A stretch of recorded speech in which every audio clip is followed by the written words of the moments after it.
মোৰ পাছফালে আছে বিভিন্ন প্ৰজাতিৰ চৰাই। এইসমূহ পাৰ, ভাটৌ, কপৌ আদি বিভিন্ন আটাইবোৰ আমি জানিব পাৰিছোঁ আটাইবোৰ বিদেশী চৰাই।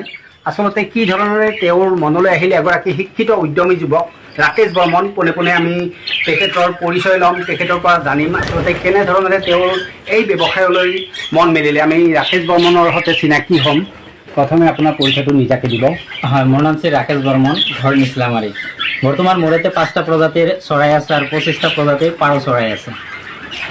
যেনে এই অষ্ট্ৰেলিয়ান বাজিছ পেৰট, লাভবাৰ্ড, ককটেইল, কপৌ চৰাই আছে আৰু হাঁহো আছে, ৰাজহাঁহ আছে, চীনাহাঁহ আছে, কপৌ চৰাই, ভাটৌ চৰাই বা বিভিন্ন প্ৰজাতিৰ হাঁহ পৰ্যন্ত তেখেতে পুহিছে। আৰু কি ধৰণে তেওঁ এই ব্যৱসায় কৰিবলৈ মনলৈ আহিল সেই সন্দৰ্ভত কিছু জানিব বিচাৰিম।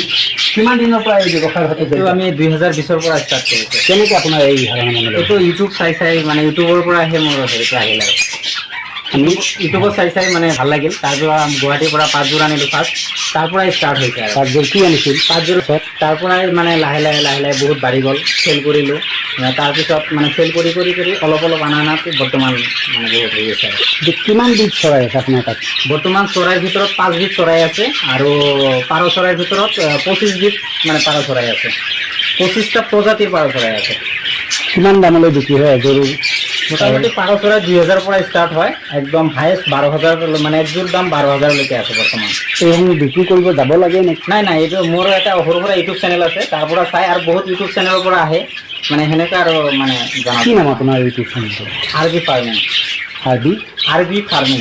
আপুনি আৰু 10জনৰ আদৰ্শ হৈ এতিয়া উজ্জ্বলি উঠিছে। আৰু ৰাইজলৈ কি ক'ব বা বহু নিবনুৱা যুৱক যুৱতী আছে? হয়, নাই ঘৰত বহি নাথাকি মানে ফাৰ্ষ্টত অলপকৈ আৰম্ভ কৰিব পাৰে আৰু বৰ্তমান ভাল ব্যৱসায় আৰু বৰ্তমান ভাল ব্যৱসায়, সফল ব্যৱসায়ী ৰাকেশ বৰ্মনৰ মন্তব্য সকলোৱে আৰম্ভ কৰিব পাৰে, কিয়নো ব্যতিক্ৰমী ব্যৱসায়, এক চাহিদা আছে, বজাৰ আছে সুন্দৰ।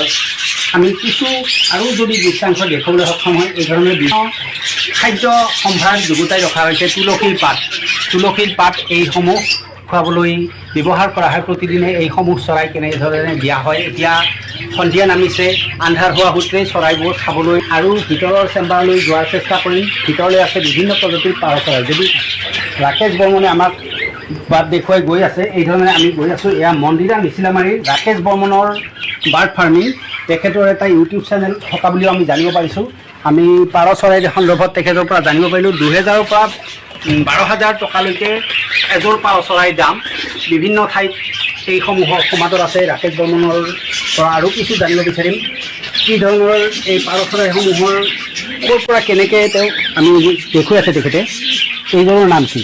এইটো পাৰ্টৰ বুলি কয়। কি নাম ক'লে? পাৰ্টৰ পিজন 6000 মানে চেল হয় যোৰা। আৰু দেখাই আছোঁ। হয়,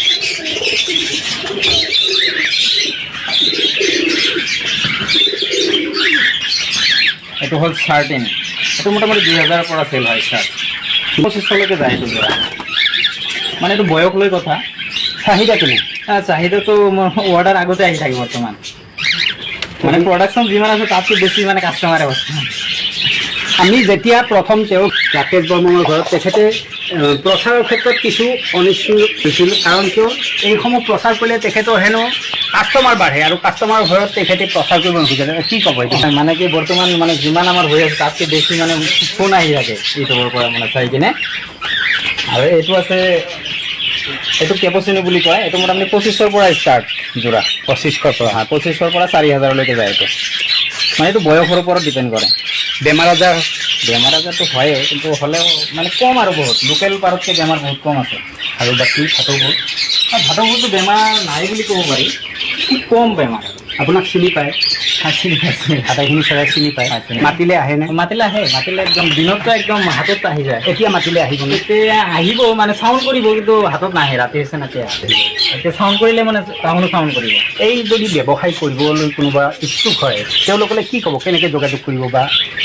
যোগাযোগ মানে এতিয়া ইউটিউবতো নাম্বাৰ আছে, মোৰ লগত যোগাযোগ কৰিলে ভাল। মানে ইয়াৰ পৰা পোৱালিবিলাক ল'ব পাৰিব। কি বুলি বিচাৰিব ক'লে ইউটিউবত? RB farming. আৰবি, তাতে মোৰ নম্বৰ চব দিয়া আছে। বহু নিবনুৱা হয়, নিশ্চিতভাৱে কৰ্ম সংস্কৃতিৰ অপূৰ্ব নিদৰ্শন দাঙি ধৰিছে পুৰণি গুদাম জলাহ গাঁৱৰ এহাল দম্পতীয়ে। মোৰ লগত সেই দম্পতীহাল আছে। মই